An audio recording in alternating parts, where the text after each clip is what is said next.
Right, here we are. Tower Green, the village green of the Tower of London.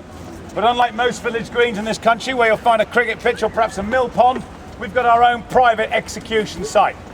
And that horrific sight, not you, madam, is marked by the small glass memorial surrounded by those turrets, and is not to be confused with the public scaffold outside on the green.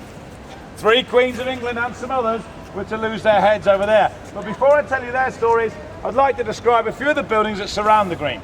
If you look down to the far corner, you can see a number of buildings. From left to right, you see the Beefeaters cottages. That's where we lived. Hands up those of you who knew that Beefeaters lived inside the Tower of London? How many of you didn't know that? How many of you couldn't care less where we lived?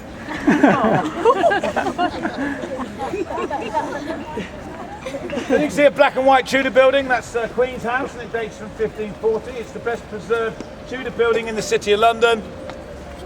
It dates from 15... What's going on? Oh, sorry, children. Children? Sorry, Yeah, I know about them too. It's okay. There you go.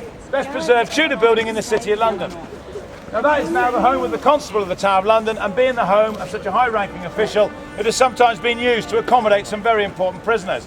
Prior to her execution in 1542, Queen Catherine Howard actually had a block delivered to her on the eve of the execution, and there she practiced being executed. Oh. A man called William Penn spent 8 months on the top floor for his offensive writings, and he was only released on the condition that he left the country, which he did, crossed the Atlantic and founded the Quaker colonies of Pennsylvania and Philadelphia. Yeehaw. Anyone from that neck of the woods? Wow, loads of you, yeah, you must be very proud. Today, your founding father was in fact a criminal.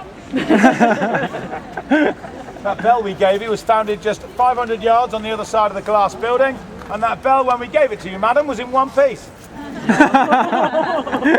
You lot broke it, like you did our language. It's pronounced aluminium. A man called Guy Fawkes was questioned in there. You heard of Guy Fawkes? Yeah, he tried to blow up the Houses of Parliament with 36 barrels of gunpowder. Had that gone off, that building would have gone about 200 feet in the air and covered itself over a wide area.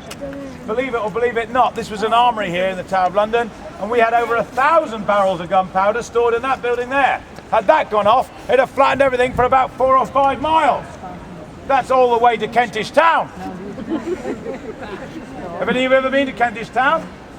Some would uncharitably suggest we put a little bit more gunpowder in and finish the job properly. I would never say such a thing. However, Guy Fawkes was questioned in that building, and he wouldn't tell them what they wanted to know, so they dragged him out of there, into the White Tower, down into the basement, and there they put him on a rack, and for 2 hours they stretched him and tortured him in the gift shop. Got a teddy bear went. There you go, that place is the Beauchamp Tower. When you go in there, you'll find 91 inscriptions carved into the walls by the prisoners. Some of those carvings are over 500 years old. And then you see the building over there with the golden clock faces, the cattle pen underneath is the queue management system. And when you go in there, you'll be looking at the wonderful collection of crown jewels and royal regalia. Now, let's return our attention to the scaffold site here behind me, where these 3 queens and others died. First victim in 1536 was Queen Anne Boleyn. She'd been found guilty of adultery and incest, but I think she was only guilty of one thing.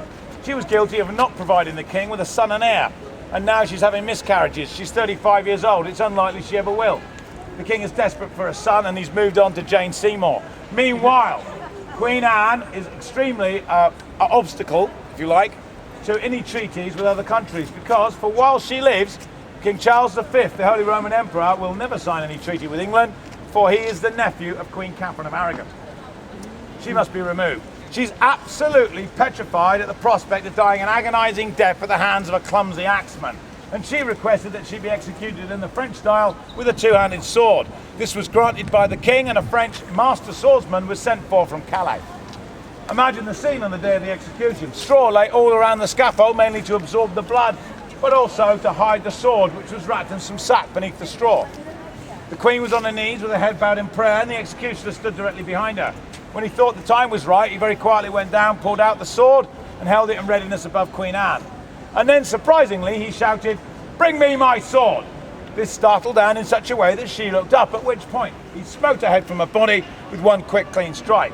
Now, the head and the body were placed together in an elm box and taken into the chapel. They were buried beneath the altar, and that is where they are to this day. I will show you those spots very soon. 5 years passed and the next victim was to be King Henry VIII's own auntie, Margaret Pole. She had done absolutely nothing wrong. All that she had done was have a son who'd grown up to become Cardinal Reginald Pole, and he was going around Europe causing trouble for the king. The king can't punish the son, so he decides to punish the mother instead. But the proud old lady refused to place her neck on the block. She said, "That's for traitors, I'm not a traitor." And then she jumped off the scaffold and ran down towards the bloody tower. The executioner and his mates ran up after her. And when they caught hold of her, 2 of them held her down while the third cut her head off. 27 blows to kill a 67-year-old innocent woman. Laid to rest in there. Within a year, the axe was to fall again, twice on the same day. This time on the pretty young neck of Queen Catherine Howard and her lady-in-waiting, Jane Boleyn. Queen Catherine did not want to make the same mistake as Queen Anne. She tried really hard to have a baby. Really, really, really hard. Not necessarily with the king, but she was definitely trying. She was accused of having a number of affairs, but it was the one with Thomas Culpeper that would be her undoing. She is reported to have said from the scaffold site, "Today I stand before you, the Queen of England, but I would much rather be the wife and lover of the only man I truly loved, Master Thomas Culpeper." She probably shouldn't have said that. Thomas Culpeper certainly thought so. He was at the back like this. Jane Boleyn was Anne Boleyn's sister-in-law and was executed within 1 hour of her queen, and her crime was not telling the king of her mistress's liaison. Now, the last queen to die here was Lady Jane Grey, but I'm going to tell you that story inside, as it's better in there. Now, we're going into a place of Christian worship, gentlemen, so please remove your caps or hats on the way in, if your religion permits you to do so. Also, now's the time to turn off your cameras and any other type of recording devices. You're not allowed to take any photographs.